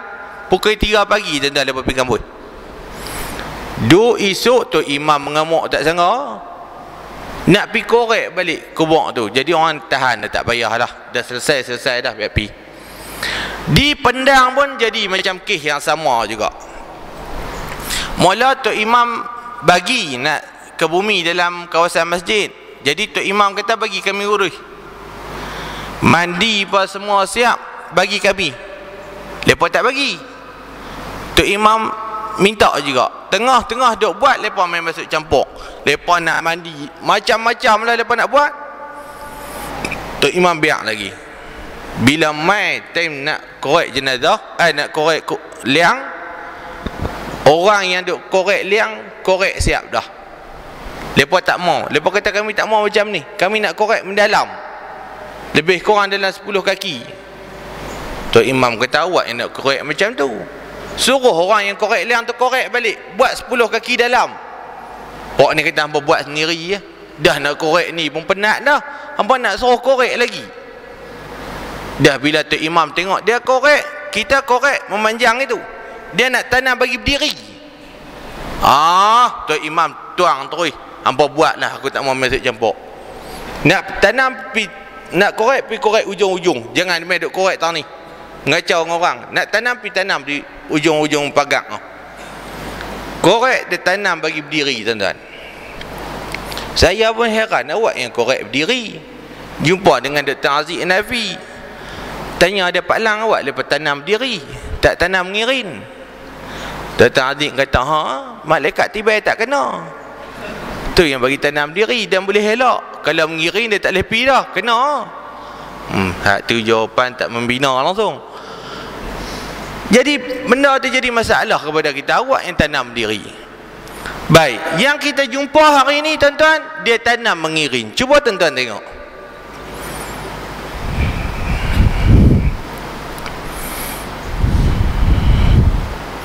Baik, cuba tuan-tuan tengok. Yang ni kain kafan kala putih tulisan merah. Baik. Baik, cuba tuan-tuan tengok. Yang ni tanamnya mengirim. Cuba tuan-tuan tengok di ujung kepala. Diletakkan tanda merah. Dia buat seolah-olah darah. Sebab nak, orang kata apa, meratapi, nak rasa kesakitan Saidina Husain yang mati dibunuh. Jadi lepas bocak sikit. Di Perlis tuan-tuan, seorang sahabat kita cerita rumah abang dia. Abang dia ni antara dalam persatuan accountant tu dia besar juga. Antara orang besar dalam persatuan accountant Perlis ni. Dia pergi jaga anak menakan dia di rumah. Bila jaga anak menakan dia di rumah, kok dia dengan abang dia tinggal. Jadi sampai waktu zuhur dia duk cari sejadah. Cari sejadah tuan-tuan. Dia buka satu bilik, dia terkejut. Dia tengok gambar Syiah ni banyak sangat. Antara gambar yang dia tengok, kita tengok sikit. Antara gambar yang dia jumpa dalam rumah abang dia tu,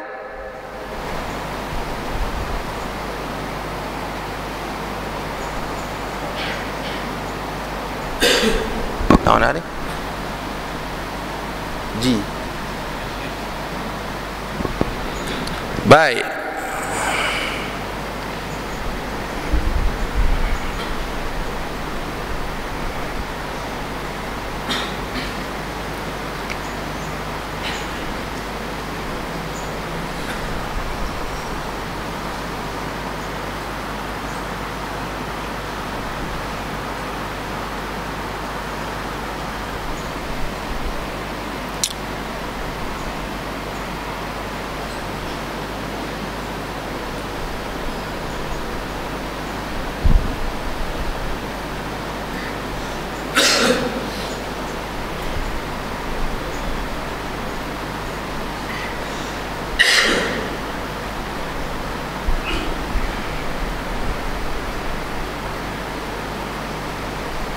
Baik tuan-tuan, saya nak pesan satu lagi. Kalau tuan-tuan nak beli stiker ni, cuba tuan-tuan perhati elok.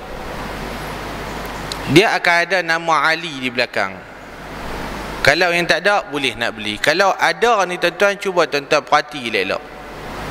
Dia sama ya, macam dengan stiker kita kalau hitam lebih kurang ya. Tapi dia ada tulisan Ali ni di belakang. Jaga elok. Baik, antara gambar yang sahabat kita jumpa dalam rumah abang dia, gambar ni.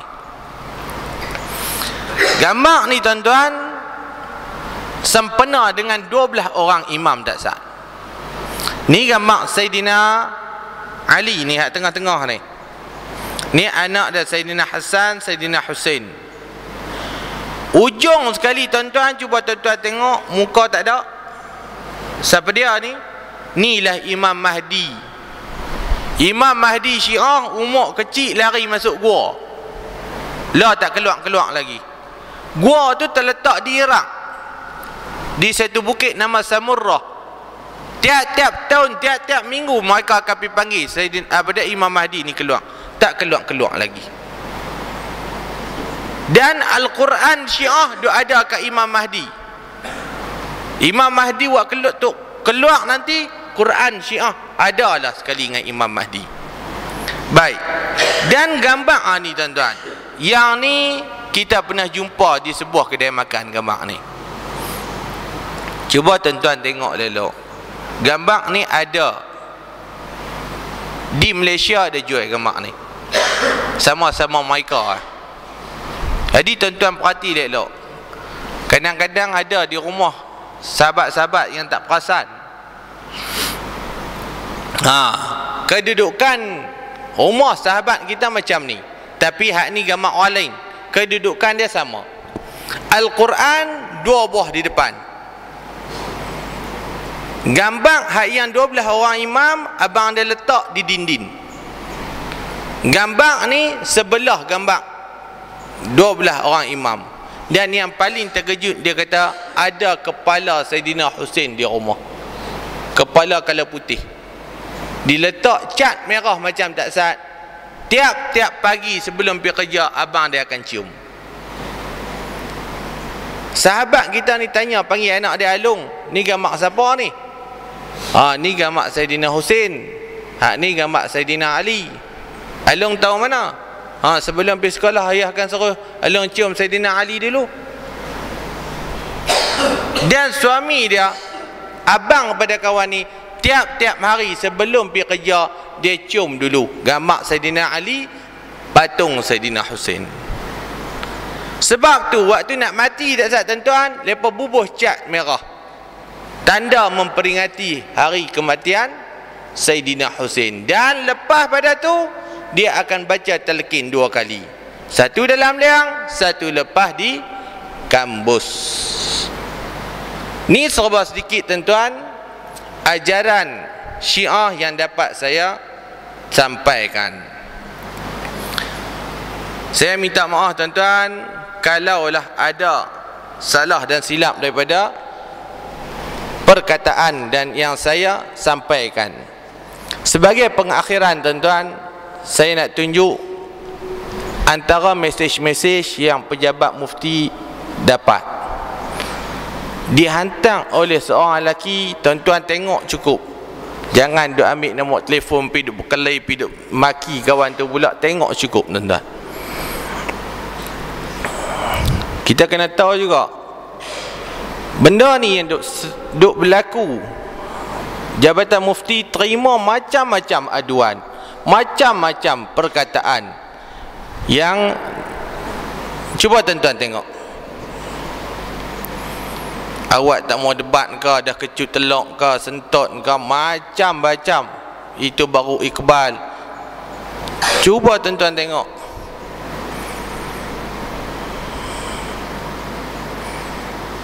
Ni antara mesej yang dihantar ke Jabatan Mufti. Berani tuan-tuan, dia berani.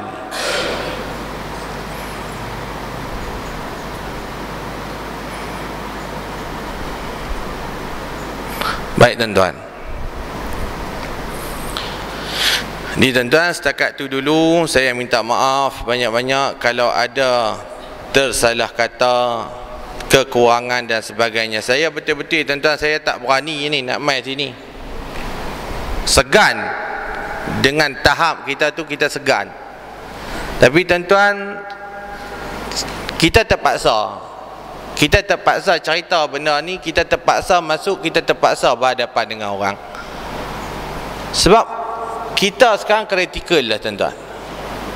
Walaupun kita gazet, walaupun kita dah fatwakan benda ni tak boleh, tapi mereka tetap mereka akan masuk juga tuan-tuan. Lah Hasan kata apa? Tak apalah, nak gazet-gazet lah, kami bukan nak kacau apa, kami tak ada masalah apa. Tapi kalau orang mai cari kami kena ajak dia tak? Benda ni lepas, walaupun kita tak boleh sebab, kita tak boleh macam-macam benda yang kita tak bagi buat. Dia kata kami tak sebab, kami cuma tulis artikel ni dalam internet, orang nak baca-baca. Kami tak bagi ceramah ke orang, orang nak main mengaji kami di rumah kami, tak ada masalah. Benda ni dia masuk, tuan-tuan. Tak bagi buat, dia tetap dia akan buat. Sebab benda ni dah lama dah, cuma baru-baru ni kita gezet. Tapi bagi Syiah, benda ni bagi mereka dah lama dah. Start pada tahun 1984 lagi mereka masuk, 1986 lagi mereka masuk. Dah berapa tahun dah sekarang, tuan-tuan. Jadi benda ni kita kena ambil berat dah, tuan-tuan. Ada tengok benda-benda ni yang ada dalam rumah, gambar, ada simptom-simptom yang ada pada Syiah, bagi tahu jabat agama, bagi tahu tok-tok guru kita. Macam mana kita nak selesai? Dan tuan-tuan yang duduk ahli karya Masjid Al-Hana ni, tuan-tuan, mailah mengaji. Mai kita tanam balik akidah kita, kukuh balik ilmu kita, supaya benda-benda ni tak boleh nak mai ganggu gugat kita. Mai mengaji Ustaz, tiap-tiap malam yang ada kuliah, mai mengaji Ustaz, walaupun sejam. Bawa anak-anak, tuan-tuan. Kita yang takut umur-umur budak-budak ni, tuan-tuan. Kita boleh gagah-gagah sebab ada juga asas tok-tok guru kita bagi dulu di sekolah di kampung. Anak-anak kita ni, tuan-tuan, yang umur berapa belas, 15, 17, mereka tu dia tak ambil peduli ya, tuan-tuan. Syiah ke, apa ke, ada aku kisah, dia tak baca dah. Syiah ke, mai pilah Israel pun aku tak ambil kacau. Aku kira dunia aku, bubuh minyak RM5 hilang. Tu budak-budak lah, tuan-tuan. Tambah pula mereka boleh ambil sumber-sumber kata. Surat khabar dia tulis Syiah sesat telah diwartakan hak ni, tapi dia tak terang, tuan-tuan, apa salah Syiah, tang mana yang tak kena. Kadang-kadang tulis orang tak baca pun. Budak-budak muda dia boleh surat khabar, mana tengok depan dah, belakang terus. Dia tak baca dah depan, tuan-tuan. Jadi mai kita mengaji sikit-sikit, tak boleh jadi tok guru pun, sekadar ilmu kita cukup. Sebab benda ni kalau sangkut, tuan-tuan, dia lebih teruk daripada tekpit ni. Tekpit tangkap buh dalam penjara 2 tahun, balik ada yang berubah, dia boleh tahan lagi. Tapi kalau Syiah lekat, tuan-tuan, nak tarik balik dia mai ke akidah ahli sunnah wal jamaah, cukup seksa. Nak kena bertengkar, nak kena ni, dia awak keluar hujah, kita nak kena patah. Dia awak keluar dalil, kita nak kena patah. Cukup seksa, tuan-tuan. Tahun ni kira okey lagi, tuan-tuan ni. Bulan yang lepas digazetkan warta, kira okey. Kalau buat ceramah macam ni, pasang banner di depan, tuan-tuan, tetap ada puak Syiah dalam majlis kita. Payah dah. Kalau lekat, cukup payah nak berubat. Sebab tu saya kata, tak sah 3 benda yang Syiah akan guna untuk jerat kita. Tak sah nak terang, dia jadi lidah, dia jadi kelu lah. Duduk tak sah duduk masuk. Sahabat kita kata, tang tu kursi Datuk Arun dia pernah duduk, tang tu Pak Lang duduk, yang kita mai tang ni dia gugak. Dia tak kerti nak cakap apa. 3 benda yang digunakan oleh Syiah untuk menggugat akidah kita. Yang pertama, dia akan dia akan goncang akidah kita. Macam kita cerita tasat ni, mana lebih tepat ahli sunnah dengan Syiah? Ahli sunnah dia ikut sahabat dengan Nabi, ikut Nabi dan sahabat. Syiah ikut Nabi dengan ahli keluarga Nabi. Cuba bayang yang mana lebih rapat dengan Nabi? Sikit. Yang kedua, dia akan buang dulu perasaan cinta kita kepada sahabat Nabi. Sahabat Nabi bukan semua okey, ada yang tak kena. Dulu buat cerita, dia buat cerita pernah zalim Sayyidatina Fatimah. Dia buang dulu kepercayaan kita kepada sahabat. Sebab apa, tuan-tuan? Kalau boleh buang kepercayaan kita kepada sahabat, Al-Quran yang kita baca tak ada makna lagi. Sayyidina Osman curi jawatan Sayyidina Abu Bakar, macam-macam mereka buat cerita. Sebab apa? Nak bagi buang perasaan sayang kita kepada para sahabat. Bila buang perasaan sayang kepada para sahabat, dua benda kita akan hilang. Yang pertama, Al-Quran kita dah tak boleh percaya. Yang kedua, hadis yang ditinggal oleh Nabi tak boleh guna. Sebab tu Syiah, Al-Quran yang kita pegang tuan-tuan, Al-Quran ni tak sempurna, telah diubah oleh para sahabat Nabi. Al-Quran kita 6,666 ayat. Al-Quran Syiah tu ada lebih kurang 17,000 ayat. Sebab tu mereka tak semayang dengan kita. Jumaat mereka tak semayang, sebab kita ni bukan macam mereka. Tambah pula kita ni lebih teruk pada anak haram. Tobat mereka tak semayang Jumaat dengan kita. Mereka tak semayang. Sebab manusia yang nama ahli sunnah wal jamaah lebih teruk daripada anjing dan babi. Jadi tuan-tuan, benda ni tolong mailah saat duduk 45 minit mengaji, ada kuliah tak mana-mana, ada CD, beli tuan-tuan. Bagi kita tanam balik ilmu, jangan bagi hilang terus. Kalau hilang terus tuan-tuan, kita jauh daripada majlis ilmu dan ulama, kita dah tersesat jauh tuan-tuan. Saya rasa setakat tu dulu tuan-tuan. Yang baik itu datang daripada Allah Subhanahu Wa Taala, yang lemah dan salah tu hasil daripada kelemahan diri saya sendiri. Assalamualaikum warahmatullahi taala wabarakatuh.